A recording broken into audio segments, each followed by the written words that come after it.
Hello and welcome back. If this is your first time joining us, my name is Shole Talbert.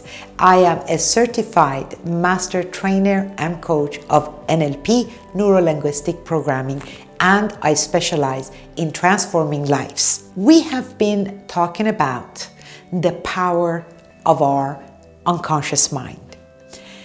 In the last blog, I kind of alluded that your unconscious mind is a powerful force and does a lot of things in your body for you. It makes up around 95% of your brain power, and because it does so many things for you, at least let's get to know him or her a little bit better. Your unconscious mind does a lot of things for you, but I want to go through only a couple of things in here for us. Plus, it's very important in the process of your creating your future, knowing about your unconscious mind. Your unconscious mind stores memories. Your unconscious mind organizes those memories for you. So let's begin. See, as events happen in our life, the unconscious mind stores those memories and then catalog them or organizes them in certain ways so that you know the difference between something that happened 15 years ago and something that happened 3 weeks ago. So all those emotions, all those memories are cataloged and stored in a certain way, and you don't do that consciously. In 1957, a scientist named Penfield, working with a woman that had epilepsy, they actually drilled a hole in her brain. And what happened then was that the woman remembered everything from her birthday party when she was at age 2. She could actually feel the way her dress felt. She could remember the smell and the taste of the birthday cake. She could see her parents, and as they were back then, a complete total memory that came back from age 2 when he probed her brain. So the rat doctors got busy and they thought, if memory is stored in the brain, where in the brain? And started having rats run the maze and cut parts of the rat's brain.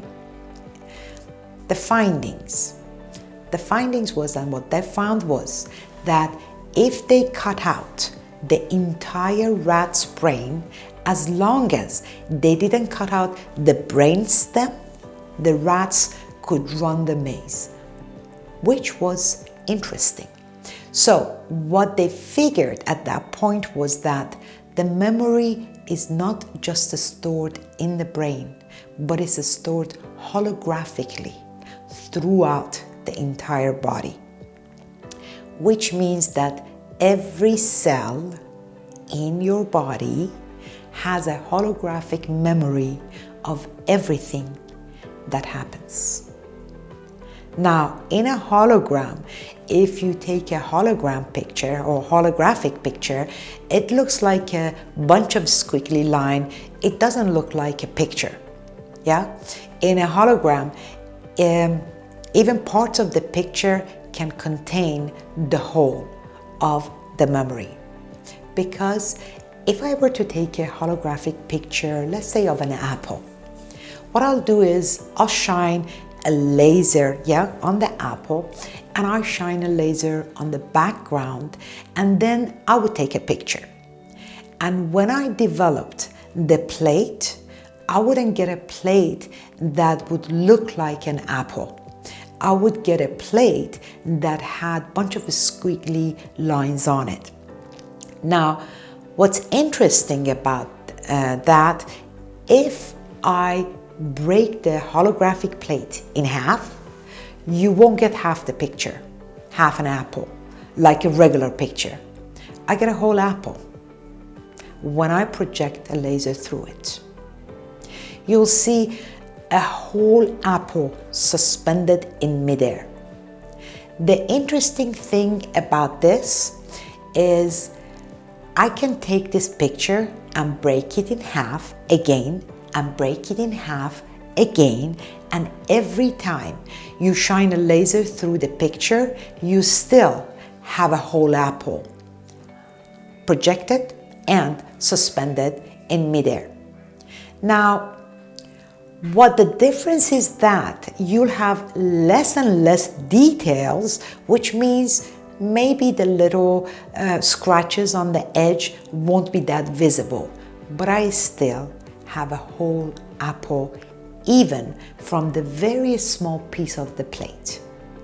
Now, unless you think this metaphor isn't true and it's a metaphor, there is a book called Heart's Code by Paul Pearsall, and an 8-year-old girl got a heart transplant from a 10-year-old girl who had been murdered.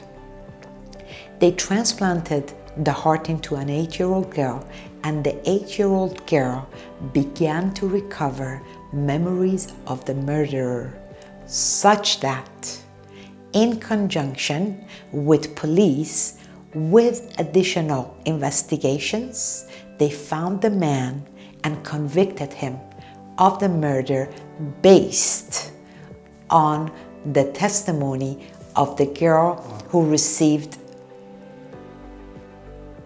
I forgot to turn off. That's how I was looking. Now, unless you think this metaphor isn't true and it's a metaphor, there is a book called The Heart's Code by Paul Pearsall, and an 8-year-old girl got a heart transplant from a 10-year-old girl who had been murdered.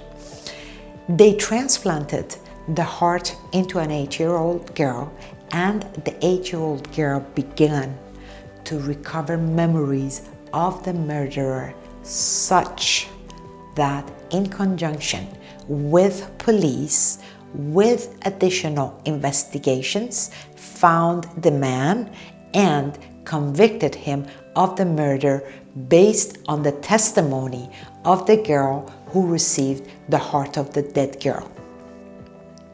Now, I'm going to stop here, otherwise I'll have you here for another hour.